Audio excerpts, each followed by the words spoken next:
এই লাশগুলি কোথায় দাফন করেছেন, কেন সে ডেথ সার্টিফিকেট নিজেই বানিয়েছেন, কোনো উত্তরে দিতে পারে না। এখন আমার কাছে আমরা তদন্ত যেটা নিয়ে আসছি, তাহলে তুমি ডাক্তারের কাছে নিয়ে গেলে না, তুমি জিডিও করলা না, তুমি নিজে মন গড়াভাবে ডেথ সার্টিফিকেট তৈরি করলা, এবং তাহলে তুমি তার জানাজা পড়ালে না, তাহলে ওর অ্যাকচুয়ালি লোকগুলিকে তুমি কোথায় কবর দিলা? তার বিরুদ্ধে তার ওয়াইফ যে কথাটি বলেছে, যে সে যে বিভিন্ন ধরনের যে কি বলে ফাউন্ডেশন মানে তৈরি করেছে, সেখানে তার বউকে হ্যাঁ, সে তো তার বউকে রাখে নাই। সে নিজে সভাপতি, আর একজন হিন্দু ভদ্রলোককে সে সেক্রেটারি বানিয়ে সমস্ত টাকাগুলো তুলতেন। আর এটা এমন একটা ফাউন্ড, দুজনই মাত্র টাকা তুলতেন, খরচ করতেন, কোথায় টাকা খরচ করতেন সেটা কিন্তু সে আমাদের কাছে বলতে পারেনি। তিনটা পয়েন্ট একটু জানতে চাই, যে তার পেছনে নিশ্চয়ই ক্ষমতার কোনো উৎস আছে, এবং কিডনি বিক্রির কথা আমরা শুনেছি, তার পেছনেও নিশ্চয়ই কোনো ক্ষমতার উৎস, এবং সে নাকি কথায় কথায় ওবায়দুল কাদের সাহেবের কথা বলতেন, বাংলাদেশ আওয়ামী লীগের সাধারণ সম্পাদক, এবং তার বউ আপনাদেরকে কি কি অভিযোগ করেছে তার ব্যাপারে, এই তিনটি বিষয়ে যদি একটু বলেন। আসলে দেখেন, এক মানুষ কতজনের কথাই বলতে পারে, এবং নিজের নিজের সে যেহেতু তার অ্যাকাউন্টে অনেক টাকা আসতো, মানুষ মানে সে মানব সেবা করছে, দুস্থ, পীড়িত, নিপীড়িত এবং অসহায়, সহায় সম্বলহীন, মানসিক ভারসাম্যহীন, প্রতিবন্ধী মানুষগুলিকে সে সেবা করছে। এটা অনেক মানুষ, সে স্বাভাবিক কারণে শুনলেও মানুষের ভালো লাগে যে কেউ না কেউ তো সমাজে এগিয়ে আসে। সেই প্রেক্ষিতে হয়তো কেউ না কেউ সমাজের মানুষ তাকে সহযোগিতা করেছে, কেউ হয়তো তাদের টাকাটা তার কাছে দান করেছে, সে যেহেতু এই কাজটি করছে। কিন্তু এর আড়ালে যে সে এইভাবে মনুষ্যহীন কাজগুলি করেছে, এবং পর্দার আড়ালে যে সে মানুষগুলিকে বানরের মতো পিটিয়েছে, এটা তো আসলে কেউ জানতো না। এখন মানুষ তো এখন সে অনেকের রেফারেন্স তখন হয়তো দিয়েছে, যে ভালো কাজ করলে তো ধরেন, যদি কেউ আমাদের কাছে যদি কেউ আসে, সে আমার কাছে যদি সে বলে যে আমি, আমার একটা আশ্রম আছে, আমি 500 লোককে খাওয়াই, সেই লোকটা যদি আমার, আমি তখন তো আমি ধন্যবাদ দিব, প্রশংসা করব। সে যদি এসে আমার কথা বলে, স্যার আপনার সাথে একটা ছবি তুলতে চাই, তা আমি তো আসলে মনে করি সে তো ভালো অর্থে তো আমি তাকে ছবিটা তুলবো, তাই না?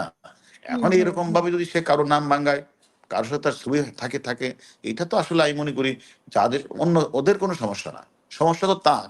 সে এগুলিকে পুঁজি করে সে মানুষকে দেখিয়ে তো এই অকামগুলি সে করেছেন। আমি মনে করি তার বিরুদ্ধে তার ওয়াইফ যে কথাটি বলেছে, যে সে যে বিভিন্ন ধরনের যে কি বলে ফাউন্ডেশন মানে তৈরি করেছে, সেখানে তার বউকে হ্যাঁ, সে তো তার বউকে রাখে নাই। সে নিজে সভাপতি, আর একজন হিন্দু ভদ্রলোককে সে সেক্রেটারি বানিয়ে সমস্ত টাকাগুলো তুলতেন। আর এটা এমন একটা ফাউন্ড, দুজনই মাত্র টাকা তুলতেন, খরচ করতেন, কোথায় টাকা খরচ করতেন সেটা কিন্তু সে আমাদের কাছে বলতে পারেনি। এখন তার ওয়াইফ তো আসলে সরকারি চাকরি, কিন্তু তার ওয়াইফের বিষয়টা হচ্ছে, তার ওয়াইফ যখন গিয়ে দেখেন যে কোনো ডাক্তারের সেবা নাই, তার ওয়াইফ যখন গিয়ে দেখলেন যে সে এই যে ইয়াবা বা মাদক সেবন করে এদেরকে পিটায়, তার মানসিক অবস্থা ভারসাম্যহীন, নিজেও ভারসাম্যহীন একটা মানুষ, কারণ সে নিজেও ইয়াবা খায়, মাদকাসক্ত। এই লোকটা, আমি তো মনে করি তার ওয়াইফের উচিত ছিল গোপনে হলেও থানাকে অবহিত করা, যে এখানে কিন্তু আগেও মাদক, কিন্তু সে এটা করে নাই। তার কারণে আমরা তাকে আবারও জিজ্ঞাসাবাদ করব। আমি মনে করি এই যে একটা হাজবেন্ড যে কাজগুলি করেছেন, তারও একটু তো দায় থাকবেই, কারণ সে তো উচিত ছিল এটা আমাদেরকে জানানো, সেটা জানাতে পারে নাই। সেই কারণে আমরা বলছি সে দায় এড়ানোর কোনো সুযোগ নেই। হারুন ভাই, এখানে অনেকে তো অনেকের নাম কিডনি বিক্রি করার একটা কথা আমরা শুনেছি। আরেকটা প্রশ্ন আপনার রয়েছে, যে একটা বললেন যে আমাদের আমার মাননীয় মন্ত্রী, যোগাযোগ মন্ত্রীর নাম সে ভাঙিয়েছেন। সে এটা তার মাননীয় যোগাযোগ মন্ত্রী তো জানেও না, সে তাকে চিনেও না। সে হয়তো কারোর সাথে বলতে পারে, এটা তার বিষয়।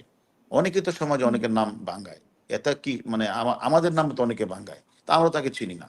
তা আমার কথা হলো যে, আরেকটা হলো যে এই যে অসংখ্য 900 লাশের কথা বললেন, পরে বললেন আরো কম, এই লাশগুলি কোথায় দাফন করেছেন, কেন সে ডেথ সার্টিফিকেট নিজেই বানিয়েছেন, কোনো উত্তরে দিতে পারে না।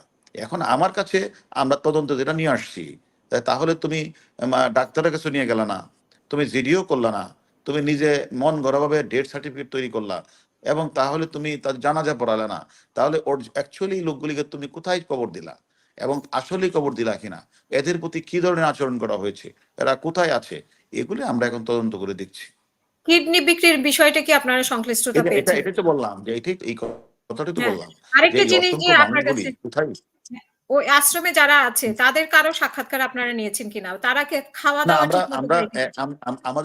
আমাদের কাছে অনেকে প্রশ্ন করেছে, এবং এই যে সাইকোপ্যাথ মিল্টন সমাদর নাকি কোর্টে বলেছে যে এদেরকে এখন খাওয়াবে।